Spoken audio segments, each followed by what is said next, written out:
Live from the Talking Joe studios, it's Talking Joe with Chief and Chris.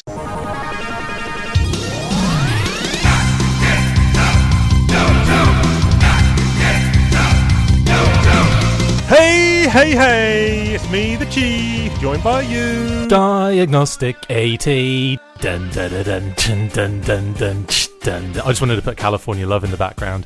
Hi, it's Christopher McLeod from the Full Force podcast, and this one. Yeah, how you doing? I'm good. I'm very, very good. I have been up to lots the last week that we've been recording, or 2 weeks in terms of when the actual listeners hear this. Oh yeah, we're past, future, present. Past, future, present, future, past. Yeah. This is the Talking Joes of Future Past, which is the new issue, the new sweet Sex Men issue, which is coming out. Limited edition, yeah. I've been very busy. I've got a new phone, so annoyingly I had to get a new number. So I'm going to have to tell everyone what my new number is and change it on like every single online scenario ever. But whatever, I'll get to that. Do you have WhatsApp over in the States? Yes, I do. All right. I mean, why do we not WhatsApp each other? Why do I have to message you on Twitter? I think it's just force of habit, isn't it? All right, okay. Habit. I'll take your new number and I'll spread it around the internet if I'm allowed to. Okay, my number is... No, kidding. My address is... No, so it's an iPhone Pro Max 11 and it is so massive. I'm definitely overcompensating for having a tiny penis. But, like, it is unreal. Like, I've had so much fun with it. Connected to that... I've just started playing Earth Wars, the Transformers mobile game, because obviously the G.I. Joe kind of inclusion, they had like a weekend of, I suppose it's like a pre-event. Wait a minute, is this the game you posted on Twitter? Is this the game where some loon spent about $250,000? $150,000 on microtransactions. Isn't that nuts? So I'm catching up a little bit, although I've managed to spend $0 and still enjoy it. But my God, it takes so much time to get, crystals to then and energon and alloy. You've got to build all that up. Is it like a real-time strategy, kind of like sort of Command and Conquer style? Yes, very much like that. Very much like every mobile game out there at the moment. That kind of from like the god's view, looking down, building your kind of base, going out and battling other people. So you're saying early doors is a lot of grinding. Well, actually, early doors you get loads of cool stuff. Like you're initially I suppose unlocking loads of Transformer characters. And then you get to a point where it's like, oh, you've got to upgrade them. And if you don't upgrade them, they can't get better and they're going to get stuck at this point. And then you can't get other Transformers. It's really difficult. And just a quick clarification, is early doors a British colloquialism? Yes. It just means early on in the situation. That's a free one for you listeners out there. You still get your regular one each, but that's a free one. That's a taster. If you're new to the show, that's a teaser. That's a taster for what's more to come. Colloquialist teaser right there. Yeah. How can you stop listening now? You can't. There's no need for that language, mate. Oh, you can't, you said. Right, got you. Yeah, so I've been wasting my time on that. In any moment I've had where I'm like waiting for something to upload, or I'm having something bounce out of a video or audio or whatever, I've gone, right, I'm playing that game for a few minutes. And it's nice because it fits in those moments when usually I'd be like, I don't know, doing more work. Yeah. So that's been taking up all my... And it's amazing. I love the game. It's so much fun. And I unlocked Hound, who is a G.I. Joe vamp kind of a deco. That was amazing. In any case, other than that, I also had, or Kate, I should say, made me some fake fish and chips the other day, and my goodness, it was incredible. Now I'll take you through what she did and you'll be like, whatever mate, that sounds ridiculous. She got tins of banana blossoms. Ever heard of those before? Tinned banana blossoms? No. So I don't even know what they are, so you'll have to just Google it and trust me. They come out of like they look like kind of, what do they look like? Kind of like artichokes, but long, like extended. Kind of like layers of like what look like banana-shaped skins. It's really weird, okay? And she basically pulls those out of a can, dips them in beer batter, and then deep fries the bad boys. And I was kind of like, actually no, she marinates the blossoms first in this kind of there's lots of stuff that goes into it. I'm simplifying it on a massive scale right now. But I swear to God, they come out looking like those little cod. What are they called? Those little cod. What are they called? Those mini fish, battered fish things you get in fish shops. Scampi? No, bigger than that, but like not like cod fillets, but like they're called something, and I've completely forgotten. But like the smaller, smaller little fish ones, and they're just honestly, I cannot describe to you A, how happy I was, and B, how amazing they tasted, and how they can taste like fish. I will never ever understand. But yeah, she did that for me. So next up, she's going to make me some fake curry sauce. Very nice, very nice. That's going to go I myself primed. I just posted up on Twitter about 40 minutes ago. So jealous. However, when this episode drops, it won't be 40 minutes ago. It'll be something like 9 days and 40 minutes ago. I got chips and curry sauce on the way home, and it was the usual chippy I go to. But when I'm getting fish or curry sauce, I go to a different chippy. But this time, I thought I'd try out chippy, my regular chippy. That's a British colloquialism as well. That's a British colloquialism. Oh, 2 free teasers there. Jeez, we're giving it away for free now. And he had curry sauce, and the portion size was bigger, and like I mentioned, it was a little bit sweeter, spicy. My lips are still tingling, and I wasn't sure at the time, but now in the aftermath of the event, very pleased. We'll be revisiting that chippy for more chips and curry sauce. Good man. That was good. Awesome. The other thing, I've not really been up to much. Went to MCM Comic-Con. Apologies to Smudger. I think we were going to try and catch up there. He's a fan of the show, listener, and I bailed on him on Friday. Apologies when he went, and then I ended up going on Sunday, but it was short notice. And my cousin went, and he said, "Let's meet up." I said, "Yeah." It wasn't until I got home that I realised, I forgot to meet up with him. So I was basically a disaster for everyone involved who wanted to catch up with me. So apologies to my cousin and Smudger.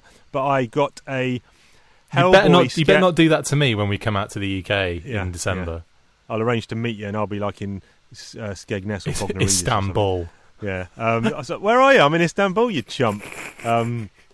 So yeah, I had a Hellboy sketch, which I had done by Duncan Fregredo, who took over art on Hellboy from Mike Mignola a few years ago. Cool. And he did a sketch at NICE, which was a convention in the Midlands several years ago, and I got it inked by Will Ortego, who's a Marvel inker, and he did a bang-up job, did like a nice ink wash. That's also posted on Twitter. And I have a book called Star Wars Doodles, which is aimed at kids, and it's kind of half-completed mini Star Wars doodles. Amazing. And instead of me doodling in the book, I take that to conventions and get artists to finish off the sketches. So there's about, I want to say about 100 in the book. I reckon I've got about 45 done so far, nearly halfway, and I've got about another 5 done, I think, at the show, 4 done at the show. So eventually I'll start posting those online. That's really cool. But awesome, apart from that, not been doing much. There will be no retro gaming segment this week because I have done no retro gaming, so apologies. But I have. What the deuce? I'm retro gaming. That's what I'm playing. So don't be shaming, because then you'll be failing. Nintendo power, not in the shower. Sega for the ages. Ghouls and Ghost Rages. Atari Jaguar. How did it get that far? Sony PlayStations gave me sensations. And now I have to go and do some retro gaming. I said retro gaming. And I'm out. Retro gaming. So, yes, I've been really busy on the retro gaming side of things. Tell me about it. So we had kind of family come over not too long ago, and we were watching the Chiefs game. It did not go well. But basically, I tell a lie. It was for Halloween. We had a little Halloween get together. Kate's brother, my brother-in-law, and the family come over, and we watched Return to Oz. Have you ever seen it? It's like the follow-up to Wizard of Oz. Maybe. It is a little bit. I mean, Kate is terrified by it since she was a kid. There's so many things in that just scare the crap out of her. So we watched that. And earlier on in the day, Drew was like talking to me about having to get a SNES or one of he wanted the Mega Drive. What do they call it in the US? I always forget. Genesis. He wanted to get the Genesis emulator. And also the SNES one. And I said, well, I've got both of them here. And we got chatting about it. Anyway, one thing led to another, and we had those both out, and he was literally just cruising through the games. And when they left, obviously I was like, well, they're out now, so I might as well, get involved. Played F-Zero, so let's get involved with the F-Zero music in the background. On the SNES. Quality. Absolutely loved that game as a kid. Completed it a few times, but never on like the hardest level. It's tricky, man. It's when you get on the hardest level, it is almost impossible. Like I'm just saying, almost impossible for someone of my level of gaming. But the beginner took me a while to kind of defeat it, and the other day I only got to the 4th race before constantly just blowing up, going off the track and blowing up. So I got 4 in, and I'd won the first 3 tracks, so I was quite happy with myself. So that went relatively well, but I still haven't completed it. The other game I played was Mario Land, and that was a lot of fun again, but I forgot how, unless you play it often and you know every single thing that's about to come at you, sometimes you just don't realise. And there's this one scene in the first level, there's this huge bullet that just appears, and you have to just fortunately be in that little kind of divot in the ground and duck, otherwise you get killed. And I just completely forgot that was on its way, and obviously died a lot. But yeah, played a lot of that. And what was the other game I played? And Star Fox. So I wanted to basically get through Star Fox before playing Star Fox 2. And I'm getting to the point now where I just want to play Star Fox 2 because an exclusive. I think that's an exclusive on that Mini. I don't think it ever got released. Interesting. I could be wrong. I could be very wrong. Maybe it was a Japanese only release or US only release or something like that. Maybe, I don't know. In any case, because I've got the US version of the SNES Mini.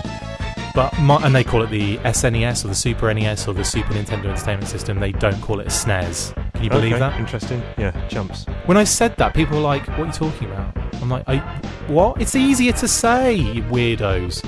In any case, I have been playing a lot of games and not completing any. There you go. Well done.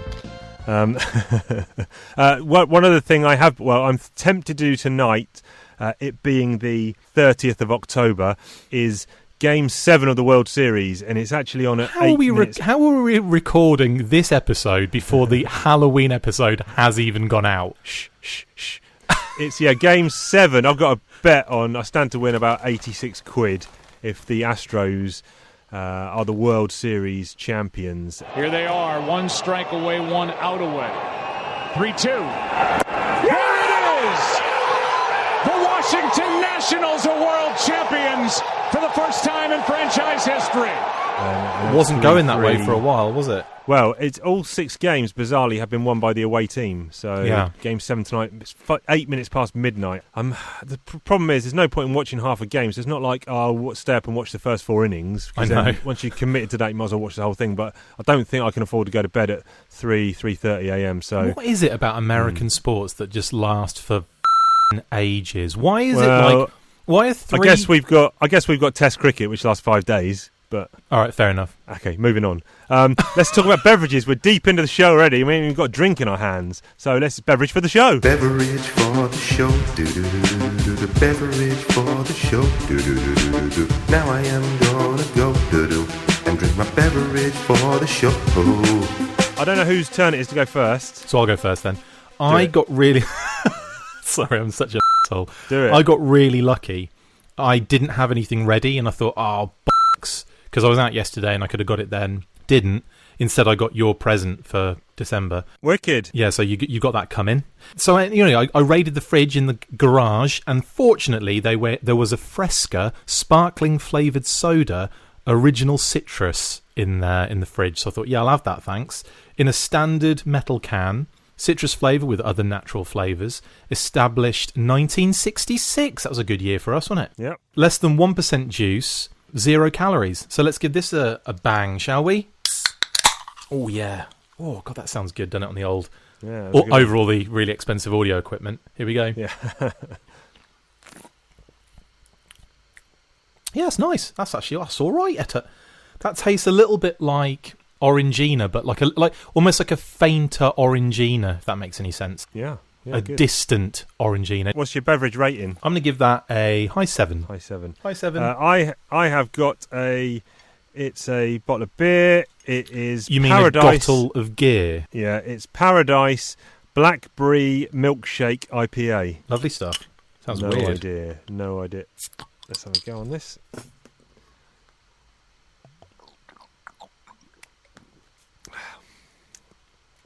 A dreamy, creamy seasonal special. That's not my words. That's the words on the. The words of bottle. Top Gear magazine. Not my words, Carol, the words of Top Gear magazine. Tart blackberry balances well with a rich body and soft mouthfeel, and a bouquet of New World hops. Let's just have another go.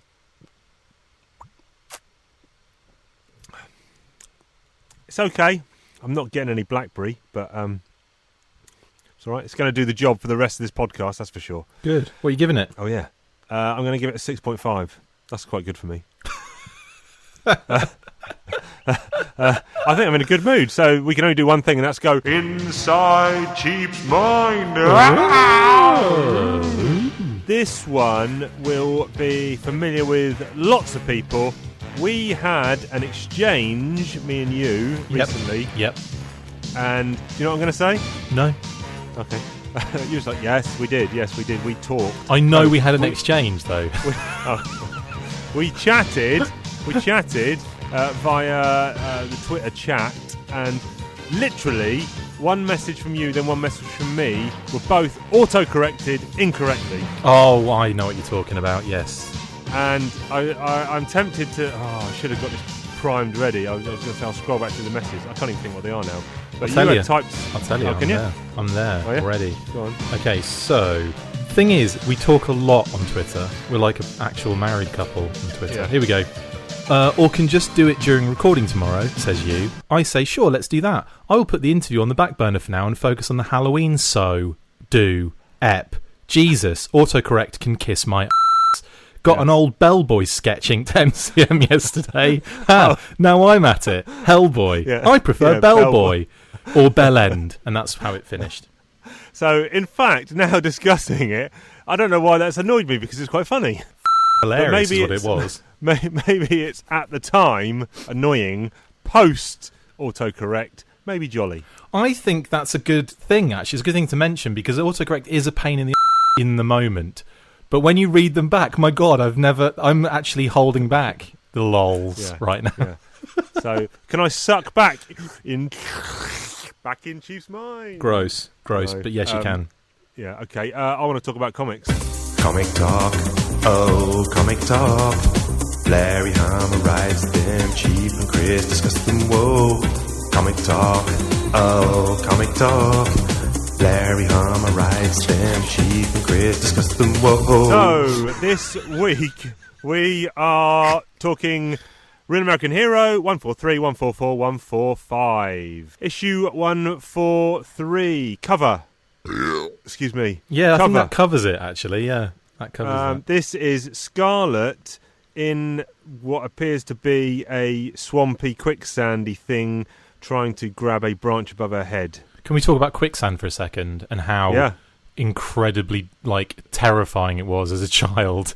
Yes. And how big a deal it was made as a child, and then have we talked about this before? I thought that was I thought that was just me, because quicksand. Why was quicksand such a big thing in our youth to be afraid of? Were there movies? There was a few Flash movies. Gordon. Flash Gordon did it. Princess Buck Rogers did it. Who did you say? Princess Bride. I thought you said Princess Di. I'm pretty sure she died in a car accident, mate. But yeah. Yeah, there was loads of shows and cartoons and Lone Ranger and all that kind of stuff. They all did this stuff, yeah. But still, what?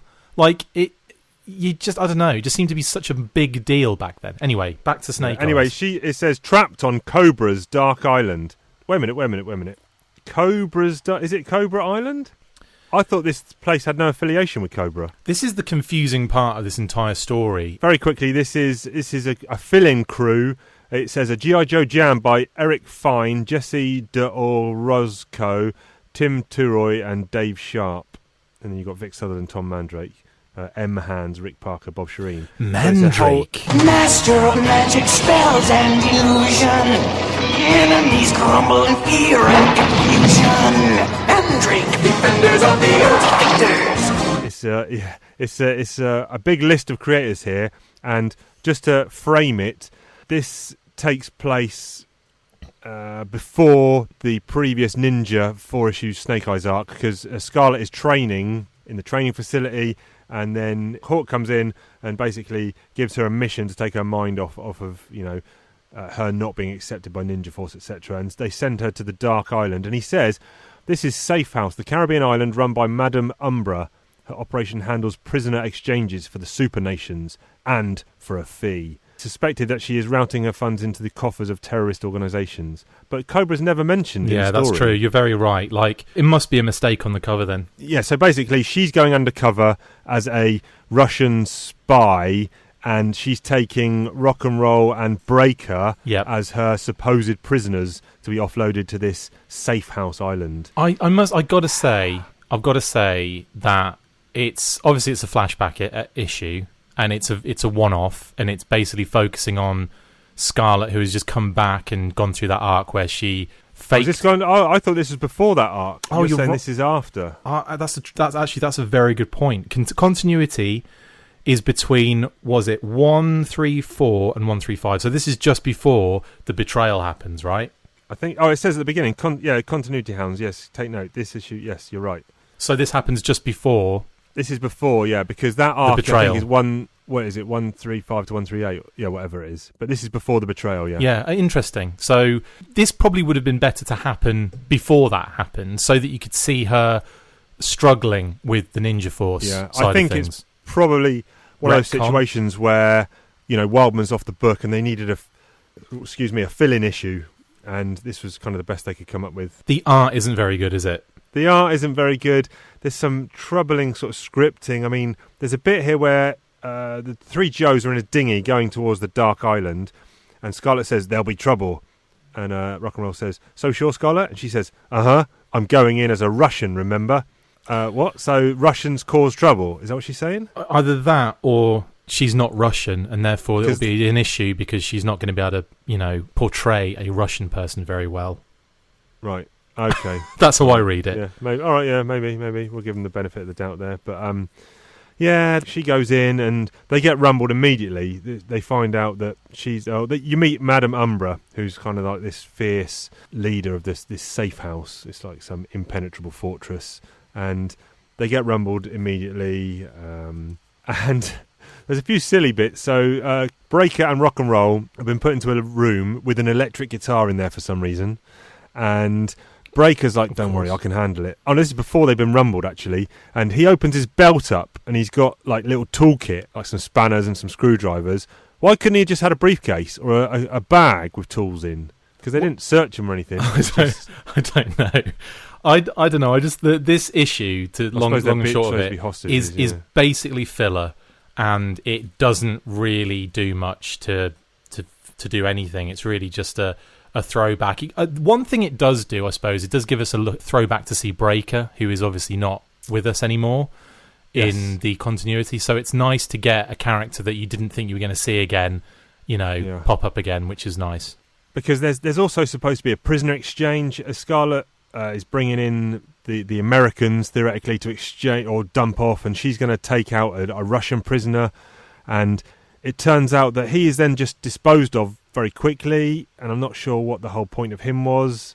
And like you say, it's very much filler. Yeah, I don't recognise the writer's name, so I suggest they had a short career in the world of comics, because it's not that good. Apologies if you're listening. Maybe it was just someone stepping in and doing the job, like you said, like rushing it out there. But I've also noticed another thing. It seems like the art for the modern day parts at the beginning and the end are different to the throwback kind of flashback part. They do look decidedly different in their art styles. Yes, yeah, and I wonder if they did that obviously because I do get this vibe that the flashback part of the issue does look very much like the original run, like the original first few issues.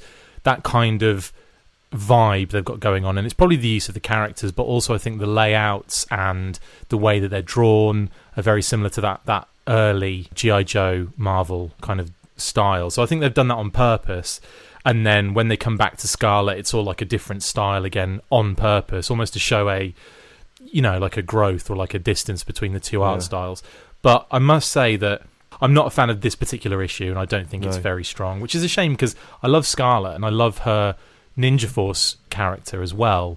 But I think that she's drawn in such an impractical way as well in this particular issue, like cans hanging out all over the place. Yeah, there's a bit here where Breaker's on a computer trying to crack a code or do something, and then one of the computers blows up, and you go to the next page, and Madam Umbra goes, "My computer!" And Scarlett's response is, "Bad time to get maternal, madam." What? I don't understand. She thought the computer was a kid. Child. Don't understand that bit. No. And then there's another bit a bit later where the Joes have now escaped, and Scarlett has gone in the aforementioned cover quicksand, of which Rock and Roll has got her out of. And then they're saved by a submarine. Breaker's got on the horn. He's called in some reinforcements. They're saved by a submarine, and the guys coming out of it literally look like World War II Marines coming onto the beach. There's one guy with a cigarette in his mouth. Yeah. Just, I don't know. It's just very... And then Madam Umbra is under gunpoint from Scarlett and basically pulls the trigger and commits suicide. Yeah, she grabs the gun and just, goes, shoots herself, basically. Yeah. And we know that because Scarlett says, no, she pressed the trigger herself. Why? No one speaks the answer.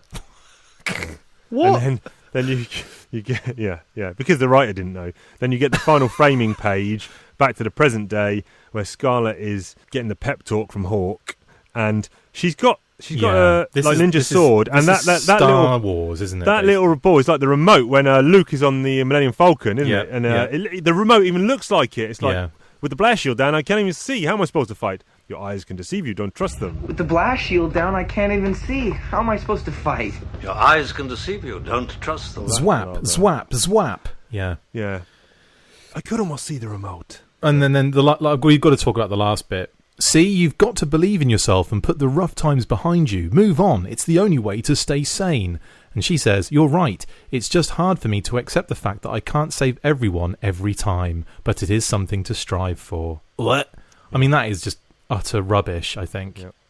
Which is a shame. I don't want it to be, but it is utter rubbish. This is going to be the lowest score for a comic I've ever given on this show, I think. And just before we yo-jo it, when I turn the page after that, it's Comic Ad Talk! Comic Talk, oh, Comic Talk. Stop. Rewind, selector.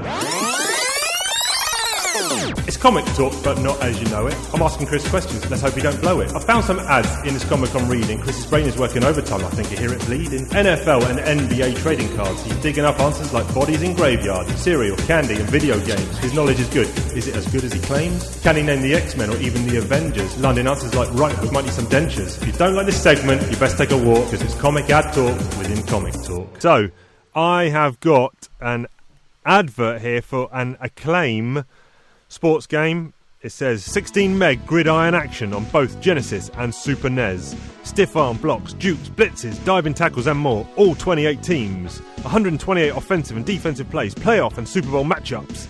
NFL quarterback club. Either you're the best or you're just one of the rest. So now on this picture, everyone's favourite sports time segment. Mine and yours, no one else's. 1, 2, 3, 4, 5, 6, 7, 8, 9. I've got 10 quarterbacks for you to name. Now. From this is December 93.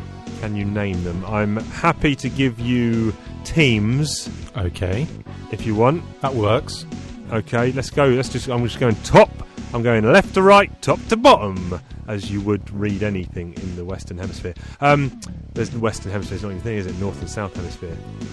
Anyway, New York Giants.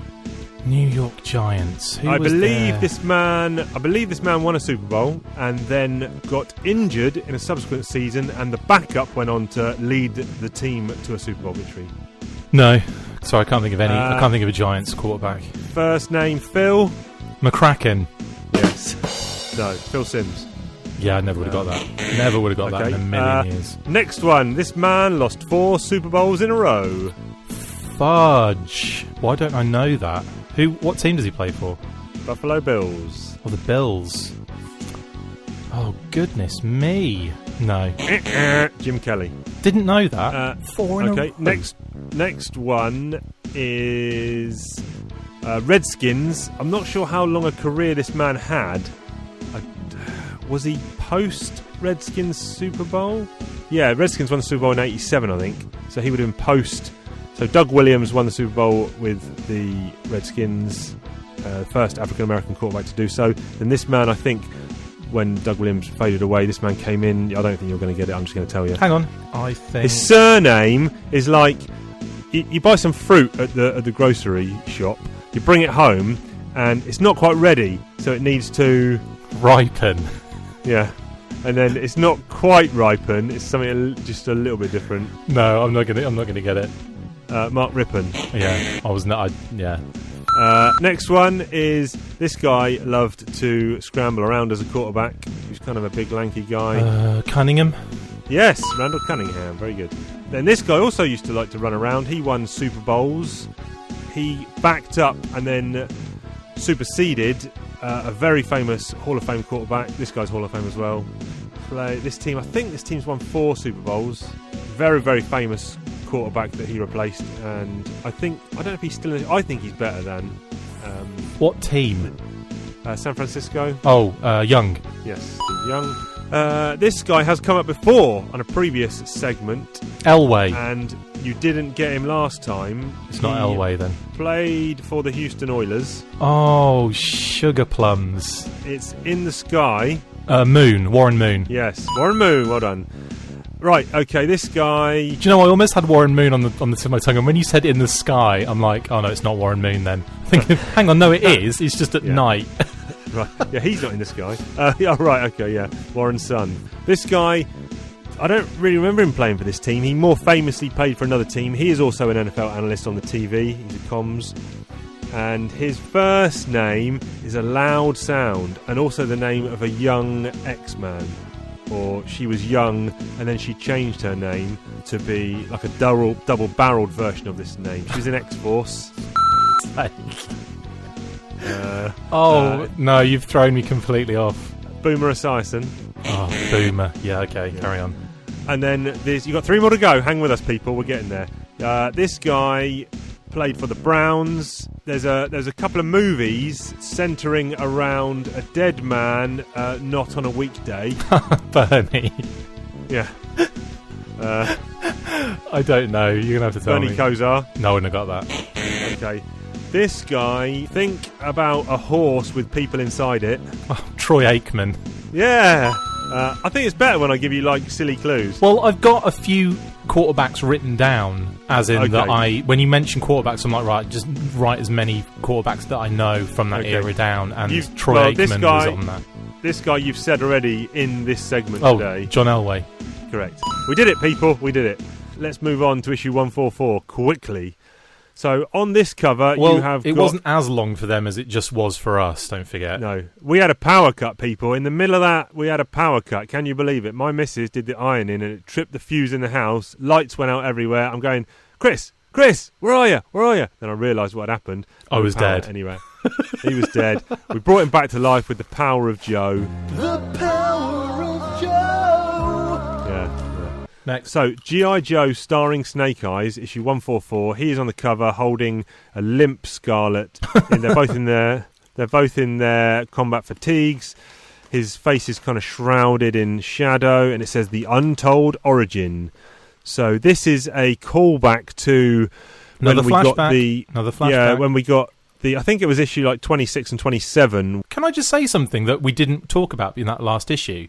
Yes. It's called G.I. Joe starring Snake Eyes, isn't it? He wasn't in that issue. 143, is it? Let me have a look at the cover. Yeah, it is. Yeah, he's not in it.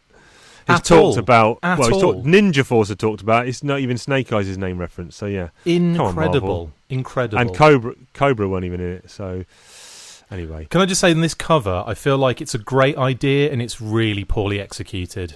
Okay, I didn't mind this issue too much. No, the cover. Oh, okay. I like it apart from the ghostly Snake Eyes figure top right. It looks like Destro. Yeah, it's weird. Or it looks like Snake Eyes and he's got like an old Sony Walkman on his head.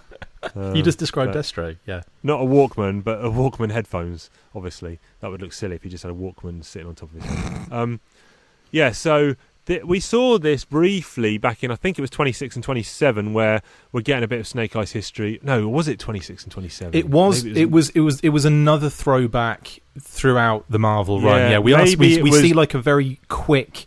maybe it was in the 40s or something like that, where they're doing the whole Cobra Commander stuff. I don't know. I should know, but I can't remember. I feel like we covered it, possibly. There's maybe there's 1 or 2 pages where you see them going on this desert mission, and Snake Eyes gets his face ravaged, etc. Now this is a bit more detail, isn't it? A bit more detail, but not actually too much more detail, because then the story actually goes on to what the mission was. Yeah, and we would have assumed that he would have gone immediately to medical care, but as it turns out, he's so tough that he continued the mission. Charlie Mike. CM, Charlie Mike, continue mission. This picks up where, pre-flashback, where the guys, the Ninja Force, are escaping from, where are they, Transcarpathia, and while Bill has come in and he's taking... Who's he taking? He's taking Scarlet, Snake Eyes, Stalker, and someone to go to do a debrief. They're going to debrief Scarlet about Dr. Bigglesworth Jones, and the other guys, Ninja Force and Roadblock, and Snake Eyes, Rock and Roll, and Stalker as well. That was the other 3. Yeah, they go. The others go their separate ways, and then when they get in the chopper, Snake Eyes, they sort of retell the flashback. Oh, he ties a piece of bandana or something on to stop the door shutting, which is what caused his incident, the plume of gas or whatever, to blow his face off. Then we get a few pages of callbacks to that, of a bit more detail, and then like we said, I don't see the funniness involved here. There's one panel that made me laugh, and it's when Snake Eyes is in the Jeep with Rock and Roll and Grunt. Grunt's driving, Rock and Roll's in the back with his machine gun sticking out. And they're talking, basically, and Snake Eyes is in the front looking like Darkman with the blooming wrap round his face, and it just looks hilarious. It doesn't look like badass at all. It just looks funny, because there's a bit of the bandage is sticking out, so it looks like it hasn't been put on very well. Yeah, well done. And he's got like a big bump on his head. So funny. Mr. Bump, yeah. It's so funny. Then they rendezvous with Stalker, because where are they? I forget where they are. They're in some sort of, don't know, Middle Eastern country somewhere. And what's the actual... again, this is one of those ones where I read it about an hour ago and I forgot what the plot is already. What are they there to do? I always do the same thing, because I read this and I don't have any issues, and then you ask me that question and I'm always like, do you know what? I don't really know. None of it has any point to it. None of it has any real life kind of consequence. It's always just a mission that they're on because they've been sent to do this mission, and it's always hostage related, or in this case it's hostage related, but in it is, of course, George Strawhacker, of course. I'm just giving a quick shout out to the team. Larry Harmer's back on script, Will Rosado's on pencils, Chip Wallace is on inks, Bob Shireen's colours, and Vicky Williams is on letters. But yes, you're right, of course, it's a hostage scenario. They're going to get George Strawhacker, who of course famously becomes Snake Eyes' brother-in-law and was recently killed in Borovia in the White Clown debacle and all that stuff. But interesting point here, when they get to the safe house where they're going to try and rescue George, this is filled with cobras. Now, when is this supposedly set, this flashback? Is this before issue 1, where we kind of see Cobra for the first time? Yeah, this is an issue. This is a problem, because this is something I kind of written down as well. It's the fact that we're seeing Vipers, and we're seeing Toxo Viper, a new Toxo Viper, a new outfitted Toxo Viper. Tele Viper, which, again, they were around eventually, but not from the off.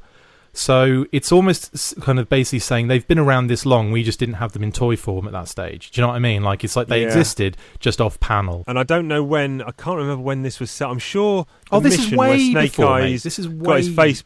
yeah, of course, because in G.I. Joe issue 1, Snake Eyes is already the masked man. So this is before Cobra was supposedly on the scene. Yes.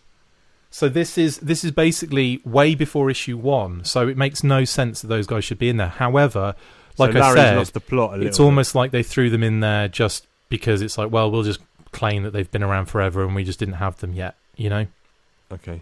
All right, yeah. And then a silly bit here, Snake Eyes busts in to a room where there's 3 guys strapped to chairs in their boxers and briefs and their white vests. One of them is the real George Strawhacker. 2 of them are Cobra agents with guns behind their backs, and it's kind of a little, who could it be? A little mystery. Why don't the Cobras just shoot Snake Eyes as soon as he comes in? Not just that, but if you're going to do a mission, you're given information about that mission, and you're given a picture of the hostage that you're, going to go get. Yeah. So he knows who George Strawhacker is anyway, so I don't really get the whole... All right, yeah, because then he just opens fire on the 2 Cobras. Yeah, he clearly knows who it was, so he's done his homework. So Cobra are chumpolas right there. And then, it's kind of wraps up with a soon-to-be Hawk. He's now just Colonel... What's his first name? C.M. Abernathy. What's C.M.? Clayton M. Abernathy. Yeah. He's chatting to who will obviously become Hawk, as we know and love. George Strawhacker's chatting to him and just telling him about Snake Eyes and what a sad, sorry case he is. And then, that's kind of it. Flash back to the present, and they're saying, poor George, blah, blah, blah, blah, blah. I just think the last 2 issues have been some of the weakest that we've ever seen. It's better than 143, and what we failed to do, my fault, I got distracted with the quarterback club. We failed to Yojo Cola at 143. So now, let's 143 and 144. Let's do them. Do them both. So 143 is going to get a 3 for me. Holy tortilla chips. Chris gives a 3. Chief is going in with a 4. Why have you done that? Is 3 just too much for you? You I honestly think prefer it more than a 3. Tell me. Explain yourself. it's a good shout. Let me... I think you're munching on some potato chips. I'm having some popcorners. Thai sweet chili popcorners. They're like Doritos, but made of popcorn. They're amazing. Popcorners. There's an ERS on the end. Yes, popcorners. Okay. Right, fine. Just looking at I've got the every Joe story ever list here. So far, I've ranked 97 G.I. Joe stories. You, good sir, have ranked 45 because obviously you come in a bit later. I have got 1-4 on the list, and it's issue 60. Cross Purposes, which is the Todd McFarlane art issue. Right. And then I've got a bag full of 5s. So is this worse than issue 60? Is this worse than issue 60? I am going to give it a low 4. I'm going to say yes, it is worse. So it is going to be the worst one on the list as a low 4. Wow. You're going 3. Your lowest, just out of interest, your lowest so far. You've given 2 4s so far. And just to refresh your memory, they were issue 81, Plots and Tracts, by Larry Harmer, Marshall Rogers, and Hudson. I don't even remember what happens in that issue. Neither do I. Plots and Tracts. Don't know why you get. That's why it's low on the list. And issue 27 of Special Missions, which was Mexican Holiday. Oh, yeah. With a quick kick in the bus. That was bone. Yeah, that was poor. And then 144, what are you giving that? I'll give that a 5. Because it's 5. It kind of, gives you a bit more in detail around that particular era. You get Snake Eyes again, a bit more of his history. Even though we already knew it, this is kind of developing it and then talking about the mission afterwards. It's not great, but it's not as bad. Yeah, I think the art lets it down. Oh, the art has let it down. Will Sado's very good. I think I'm going to give it a high 5. Looking at my other ones. No, not literally a high 5.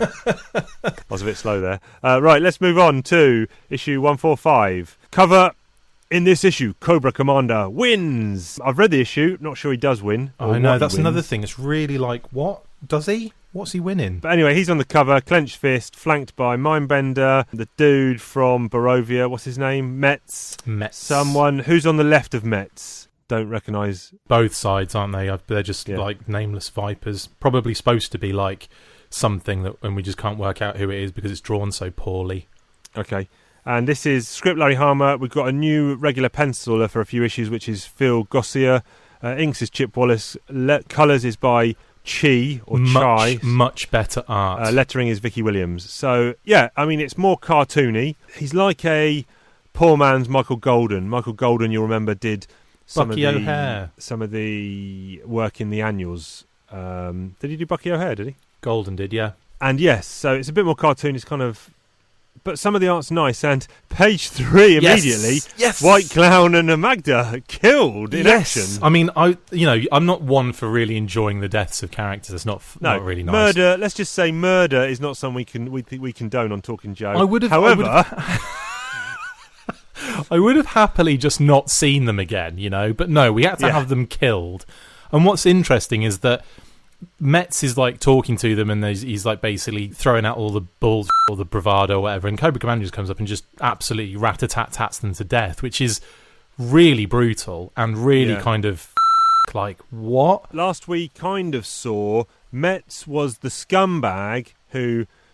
In the course of that last arc in Borigia, he was kind of a goodish guy. Then he turned into a scumbag. But here we see him, and he got said people were going to string him up by his Buster Browns and hang him. But they saved his life. Yeah, they saved his life, and so here we see him kind of. Well, I'm not gonna. They're going to get a fair trial and all that kind of jazz. And Cobra Commander's like, nope, these guys are for the chop. So brutal. It is. I mean, basically, you see here that Metz is in Cobra Commander's pocket. Effectively, there's nothing like he's got no power here. It's all Cobra. And they've renamed it something else. I mean, it's not called Borigia anymore. No, it's called like Borigia Krazny-Marengo. Yeah, of course it is. Of course it is. I just want to pick up before we break into that stuff. Why are Spirit and Mutt in court? Looks like they were about to get tried for some kind of crimes, but immediately it's just case dismissed. Millville. It's the Millville thing. Yeah, but what? I don't understand why. Causing an uprising. I think it's causing the uprising that led to like the deaths of lots of people, including the kids that were under their care. I think it was that situation. Okay. All right. Mutt looks like he's back in his old costume, is it? No, I don't know. Kind of. Well, someone is back in their old costume in this. Spirit is an air commando. Did he have a new costume? Yeah, he's an air commando at this point, so he's got like... Right. I don't think this is the only version we've ever seen of Spirit in the comic, though. I think you're right. I don't think we've seen him as an air commando, and we certainly haven't seen him as Slaughter's Marauders, so yeah, I think you're right on that one. And then... Stalker's kind of back to his old gear, because he's got his beret on. Kind of back to his old gear. Someone else I spotted as well. Anyway, can't remember. But...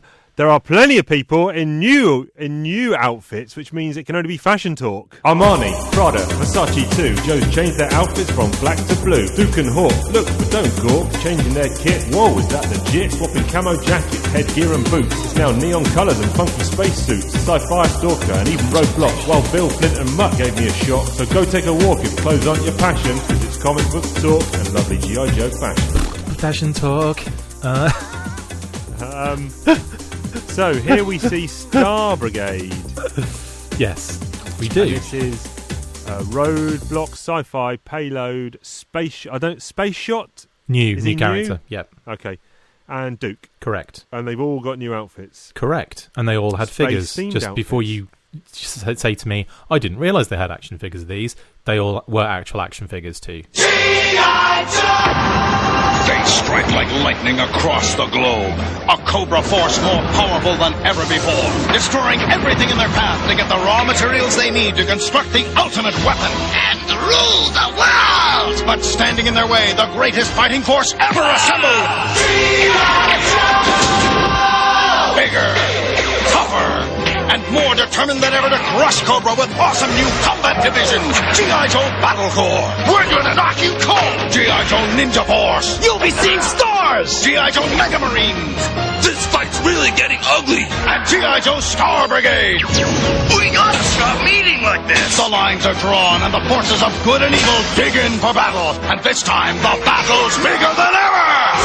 G.I. Joe! American hero!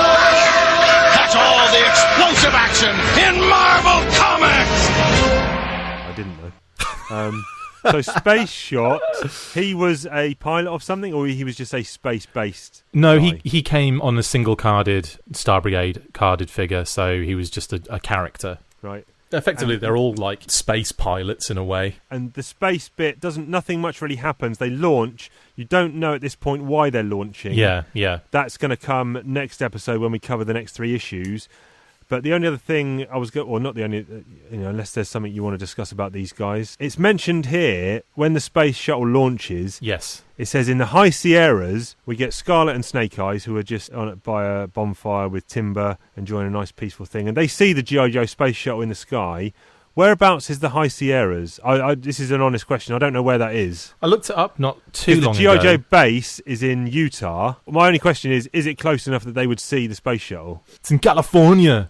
Well, I don't know my geography that well. Is that close to Utah? Yeah, it's not too far away. I mean, you've got well California, you've got Arizona, you've got Nevada, and then you've got Utah on the other side of Nevada. So there's a separation there, but they'd probably be able to see it, maybe. Okay. Marvel Comics bullshit. It's Marvel Comics bullshit. Yeah. Other stuff that's happening here. Rock and Roll and Stalker have gone to the Arlington National Cemetery to pay their respects to their long-lost buddies. And they actually give a call-out, I think, to everyone who's died in the pages of G.I. Joe. Even Mangala gets a forced reference because he says, and that kid who bought it in the desert, Cool Breeze. And Stalker's like, I thought you were talking about the other kid in the other desert, Mangala. What's it all for, Stalker? Forced, yeah. It's our job to do the unspeakable and be forgotten. Harsh, man. Yeah. But I mean, that scene, is it poignant or overdone? I don't mind it too much. So it even give reference to a flag there. I'm not sure why it's in there though. I can understand it being in there for a reason, but it's out of nowhere and has no basis on the story. So I don't quite understand why, unless it was just they wanted to fill some space. I don't really understand why because they're zipping around a lot in this issue. There's we go to, what was it at the beginning? We get Destro here. We get Castle Destro. Yeah, we've got Castle Destro. We've got the Dreadnoks. We've got the Arlington Cemetery. We're going all over the place, basically, with this one. It's almost like a character catch-up kind of thing. Yeah, what is everyone doing? Where is everybody? And then, obviously, Mindbender reveals to Cobra Commander that Destro and Zartan have actually got implants that can be activated to control their minds if he shows them his real face under his mask. Yes. So, yeah. What's your thought on Destro in the new armour with the silver faceplate instead of the gold? I don't really mind too much. Was there a figure of that version? There's a figure with his gold head in that get-up, but not. I knew that head. One, but is there not this get-up with silver? If I'm being really pedantic, yes, there is in the modern era. They did two versions of the same Destro with a silver and gold head as an homage to that. I think to him being in the comic in both versions. Yeah. Now, there isn't a vintage one, sorry. There's something here which annoys me, and it's annoyed me for quite a while, in that I like to see more. Okay, in the beginning of the issue, we did see troops, Cobra troops, etc. But here's a prime example when Zartan spots someone with the binocs coming up to the castle, and then Destro, Baroness, and Zartan all go down to see who it is. I would much preferred. I'm not seeing any of Destro's guards or men milling around. What I'd preferred was, the guards go out, greet this guy, and we see more hustle and bustle of this being like we saw in issue 57, where Flint and Lady J bust into Destro's castle, and there's loads of Destro's troops and guard around. I would have much preferred them have vetted the guy, more security, that kind of thing. It just feels like Destro, Baroness, and Zartan are the only people in this whole castle. Yeah, and also he just knocks on the front door and they go and open it. It's like a house. It's like that's not how it works. Like the amount of effort it would take to open that front door. Do you know what I mean? Like it's. I feel like Larry's definitely just been focusing on main named characters for quite a while now, and kind of disregarding the little man. But why is Destro so happy to see Billy, and why is Billy a 12-year-old? I can't answer those questions. Billy, I suppose it's just for what they've been through together.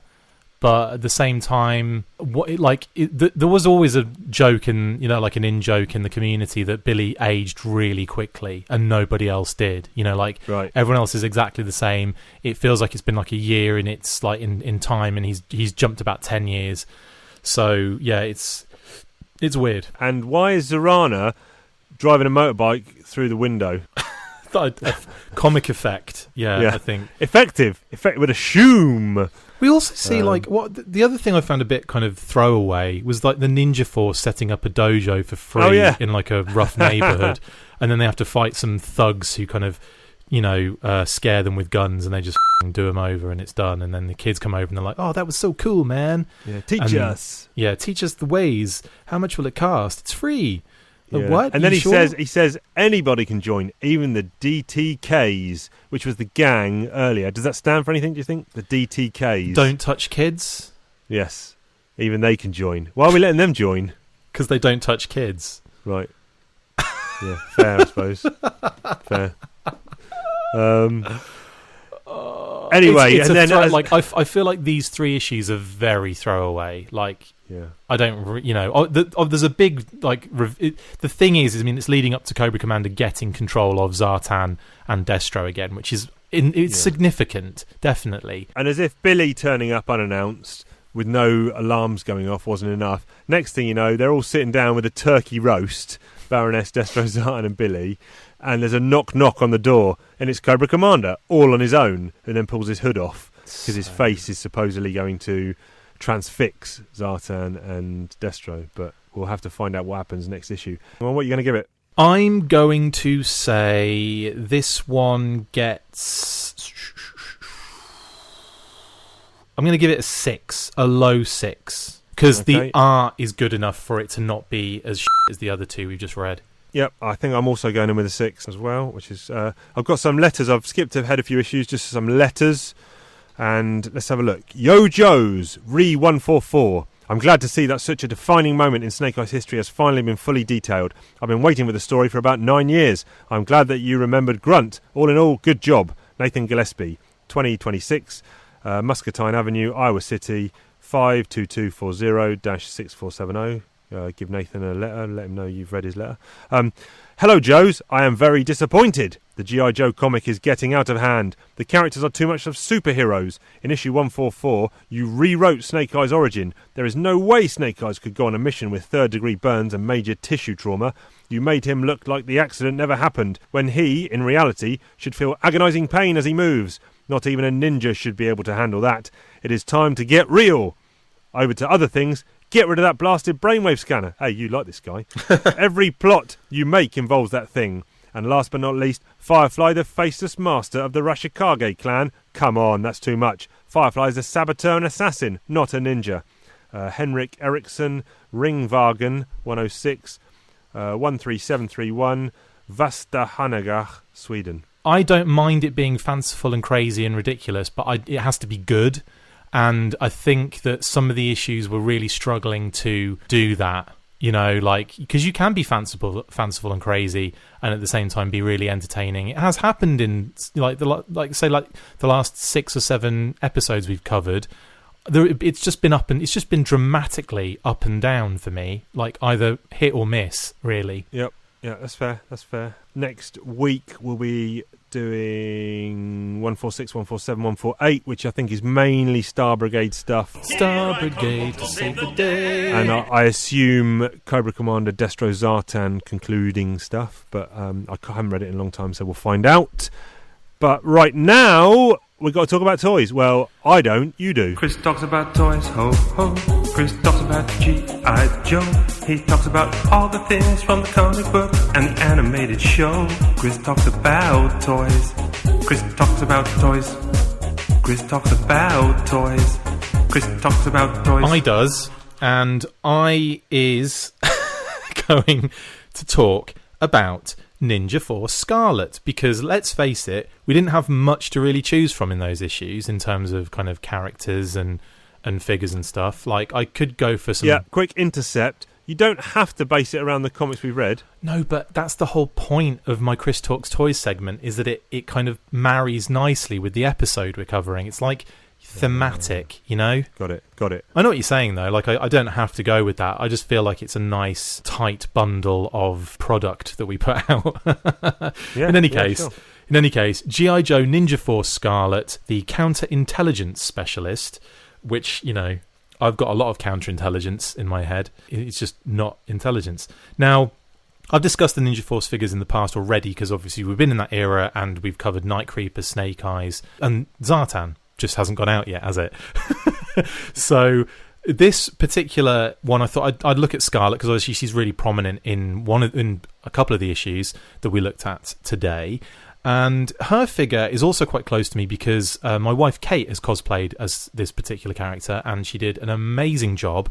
And I'll put pictures up as well of her in her amazing costume. And I've kind of made a t-shirt out of this card art as well that she proudly wears. And I really do like the Ninja Force angle. I thought it was a really cool way to get some of the older characters in new updated uniforms as well. And Scarlett was another one who hadn't really been, I'm not going to say touched, but she hadn't really been redesigned or looked at again since her first version. So it was nice to get her as a character involved in this team. Ninja Force! The Joes lose again, Scarlett! You're the one that just rode Snake Eyes! It's the G.I. Joe Ninja Force with real ninja moves! Here's Snake Eyes on the Ninja Lightning with thunder missiles and zip strip speed! And now Joe and Cobra Ninja Raiders Ginsu and Red Ninja spring into action in their own fast attack vehicles with a Ninja Surprise!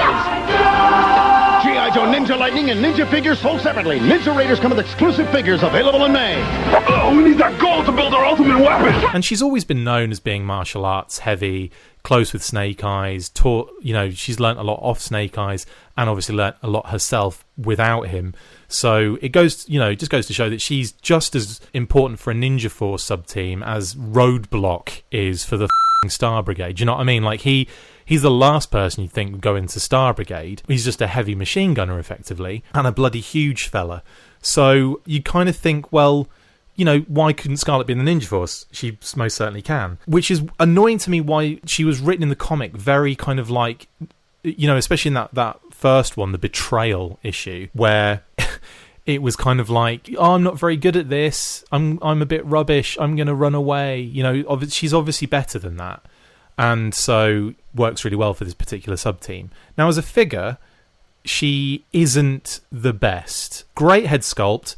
She's got a fake hair ponytail protruding from the back of the head sculpt as well, which is really cool. And the design is really amazing. Like, it's so fun and ridiculous and out there. But the actual figure suffers immensely from the spring action Kato kick feature in her legs, because it basically gives her this diaper-shaped crotch, and the legs, the upper legs are just stiff. They just basically can only go in one direction, which is a shame. Like, you can't really move them around. The upper torso area is fine, but it's all one piece, the upper torso and the waist, so it really does hinder articulation immensely. And that's kind of one of the reasons, that's one thing I wanted to kind of talk about in this particular Chris Talks Toys. So as a figure, not the best, but I still, again, think she has a bit of charm about her. I have her multiple times on card, one for Kate, and I think I have a few myself in the UK. If I see G.I. Joe carded figures and they're, going for cheap, I will buy them. And even if they're not going for cheap, I'll usually buy them as well. She comes with a ton of accessories on a weapons tree, which was par for the course of that era as well. So you'd get that kind of sprue, that plastic sprue with all the weapons affixed to it. They're all in yellow. You had, obviously, her figure stand. You had the huge feckin' sword. It was like a curved big old sword. 2 regular sized swords, 2 different sizes though. Like a knife, nunchucks, and those kind of like hand daggers like Wolverine, which was really cool as well. So she was decked out. She also had, on the figure itself as well, I should really talk about the ridiculous design as well. She's kind of like got this leotard on with the kind of, that then has these kind of like, so let's say a green leotard with no straps, and then a light green kind of pair of skin tight trousers, and then she's got like green, dark green shin guards and knee pads which kind of connect to each other, and black boots. She's got like black straps around her waist, and then these 2 kind of material like straps that come out of the figure to make it look like the belt ends and everything. So she's got like lots going on. She's got elbow pads that stick out. She's got these gold shoulder pads and like almost like the dreadnought, like the Zorana Zartan kind of shoulder pieces as well. And she's also got bright red hair as well, which is really cool. So, as a design, she looks really awesome. But like I said, the figure suffers so much from all of that stuff that it's just, it's just not worth doing. File card, codename Scarlett, counterintelligence specialist. File name Shanna M. O'Hara, or as it's written on the card, O'Hara, Shana M. Serial number RA24297634. Primary military specialty, counterintelligence. Secondary military specialty, classified. What would that be? Birthplace, Atlanta, Georgia. Grade E5. Beauty may be only skin deep, but lethal goes to the bone. And then I want to put a boing in there. Scarlett began her training in the martial arts at age 9 and was awarded a black belt at age 15. She was not only physically ahead of her time, but mentally as well. She graduated summa cum laude from 2 Ivy League universities and went on to excel in training courses at all 4 branches of the armed forces. Cobra often mistakes her for just a pretty face rather than a member of the G.I. Joe's elite ninja force, which makes her perfect for undercover missions. She is a great friend to each of the Joes, especially Snake Eyes. And a deadly enemy to Cobra. Yeah, she shags Snake Eyes, so obviously she's a special friend to him. And then obviously you've got the key, which explains all of the different things on her kind of design. The card art is amazing. She's like leaping, similar kind of like pose to Zartan, who I spoke about last week, except she's kind of like a little bit more extended. She's got nunchucks in one hand, holding them upside down, and she's got the kind of I suppose, 3-pronged blade in the other hand, I believe. In any case, she's awesome, she's cool, and she's one of my wife's favourites for, obviously cosplaying. And she didn't come out in the UK, may I add. So it's only a 1993 US release for this one. But there you go. That's Scarlett and Ninja Force. Excellent. Good stuff. Good stuff. We have only got a few episodes left to the end of the run. So there's only a few more toy segments left, and then when we go across to potentially the Devil's Due Image stuff, I guess toys had stopped coming out then for G.I. Joe, or not? No, they've toys have been like consistently coming out from so 82 to 94. Then there was a break between 94 and 97. Re came out again in 97, and then they've kind of been like more or less every year. Up until when was it? The last ones we had were probably the last year's stuff, yeah. So, yeah. All right, good stuff. There'll be more of that next week. But right now, we've got to confuse people, because it's British colloquialisms, a.k.a. over-egging that hot sweet pudding. We got a pudding, we're gonna egg it. We got a pudding, we're gonna over-egg it. We got a pudding, we got no criticisms. That means it's time for some British colloquialisms. Gross. Yeah. I'll give you a hot sweet pudding. All right. Not in my mouth.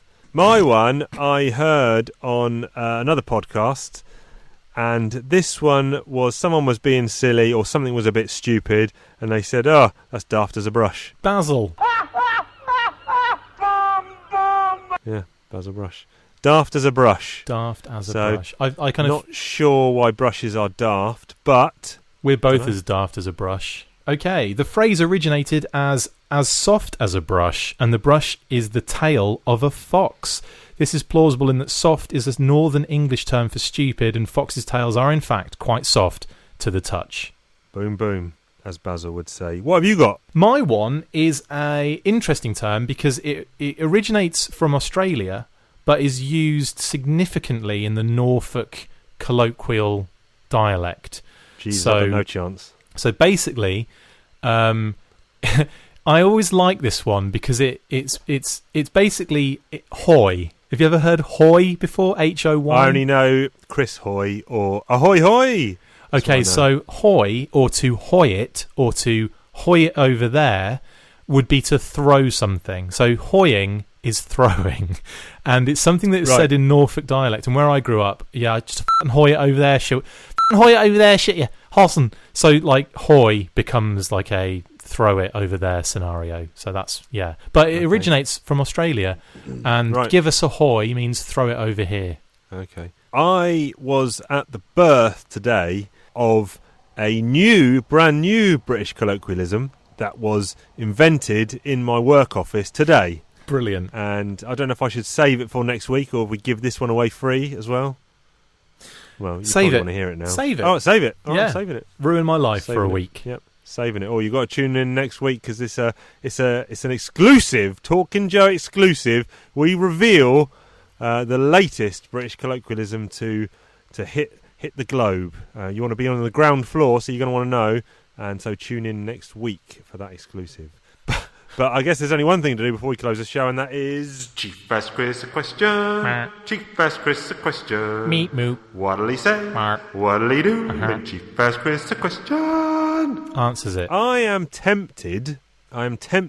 People. To people, yes. I'm tempted to attempt a full Simpsons rewatch. Every episode. Awesome.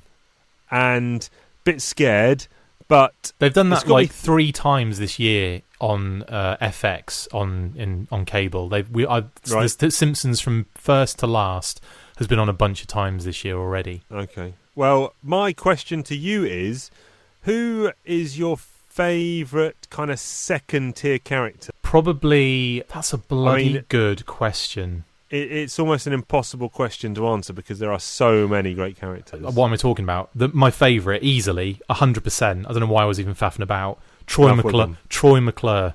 Oh, yeah, Troy McClure. Hello, I'm Troy McClure. You may remember me from such movies as Cry-Yuma and Here Comes the Coast Guard, The Revenge of Abe Lincoln, and The Wackiest Covered Wagon in the West, Buck Henderson, Union Buster, and Troy and Company's Summertime Smile Factory. Handle with Care, Today We Kill, Tomorrow We Die, and Gladys the Groovy Mule. Calling all Quakers. Lead paint, delicious but deadly. And Here Comes the Metric System. Mothballing your battleship. And dig your own grave and save. The Erotic Adventures of Hercules. And Dial M for Murderousness. Alice's Adventures Through the Windshield Glass. And the Decapitation of Larry Leadfoot.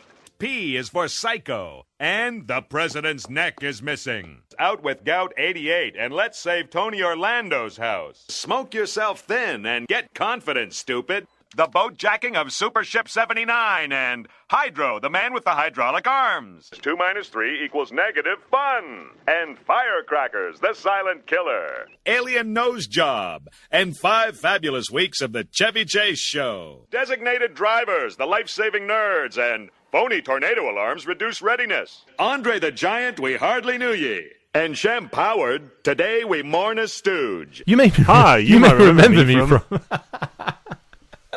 From Mummy, look at that guy's face. Like, honestly, and rest in peace, Phil Hartman, who played him as an actor. Like, honestly, he was the funniest character on that show. I loved it when his like, scenes popped up. I would just be in stitches. Yeah, he's quality. Who's yours? Nick, I like Frank. Hi. I like Dr. Nick Riviera. Hi, everybody! I like Lionel Hutz. Mr. Simpson, I was just going through your garbage, and I couldn't help overhearing that you need a babysitter. Oh, he's brilliant. Hutz is... But that was Phil Hartman as well, wasn't it? Possibly, yeah. Ralph Wiggum. I eated the purple berries. They taste like burning. I don't know. There's too many. There's too many. Yeah, I think I'm going to do... it's a big task, isn't it? I'm sure there's loads of other blogs and vlogs and podcasts that do it, so I probably wouldn't do it as part of a podcast. I'd just do it for personal pleasure, if you will. Yeah. I could probably do 3 a day, I reckon. Are we talking 20 minutes each? Or are we talking... Yes. Okay. Yes. I could do 3 Simpsons a day. That's an hour. And how many episodes are there? Is it still going? Because I probably checked out around season 20, and that's not because I did or I was disliking it. That's just because I don't know, other stuff got in the way, and I just never got around to putting it back on the schedule. So 665 episodes. So that is not even the internet can keep up with how many episodes there are. Let's say I do two a day. 665 divide 2. I'm looking at 332 days. So with holidays, etc., and not being able to watch them, I'm looking at about a year to get up to date. And in that year, there would have been more episodes. Man, I feel like I've watched all the Simpsons that many times, though. Do you know what I mean? When I say it like that, it makes me think, oh, can I do it? I don't think I've watched any of the last 10 seasons. Not because I don't like it. I just is not on my radar anymore. No, I think it is the greatest show on television. Though I don't know if it still is, but I think overall it would probably have to be regarded as top 3 greatest TV shows ever. But anyway, that's a debate for another time. It's a mass debate. Yeah, let's do it on a mass debate. If you want to get in touch with us, do it. I would if I was not me. then you can do that on Twitter, talking_Joe, Talking Joe Comics, on Instagram, talkingjoe@gmail.com. You can get us on Facebook, Talking Joe, a G.I. Joe podcast. The goal is to get to 500 Twitter followers by the end of the year. We're struggling. I'm just going on to have a look. 456. So we've got 4, I think, in the last couple of days. So 400. We need 44 Twitter followers by the end of the year. And Facebook, I think it'd be good to get 100 on Facebook. And on Facebook, we've got, how many we've got here? 6. We've got 62. So we need 38 more Facebook people, 44 more Twitter followers. And I think we just crashed over the 700 barrier on Instagram. Amazing. 701, I think, on Instagram. So thank you to everyone who's taken the time out to hit that follow button, etc. Spread the word, spread the good word. Talking Joe people. That's me and the other guy. But yeah, get in touch. We'll be back next week. Where can the people find you, sir, if they want to get in touch with you? Diagnostic80 on Instagram and Twitter, or The Full Force everywhere. YouTube, Patreon as well. Podbean, iTunes, Stitcher, Twitter, Facebook. We've got an Andrew Wildman interview special coming up. No, in fact, that will have already been live. So by the time this pod goes out, so go back in time. No, don't go back in time, because you've probably already listened to it anyway. So you've probably already listened to it. You're welcome. Yeah, you're welcome. Yeah, thank you. No, you say thank you to us. Yeah, you're welcome for that. We had a blast doing that, and we are going to hopefully get some more guests on the show coming up, so stay tuned. So with all that said and done, we will catch you down the road. Bye. Cheerio. Ahoy. Hoi hoi. Just hoy it. Yeah, just hoy it, man.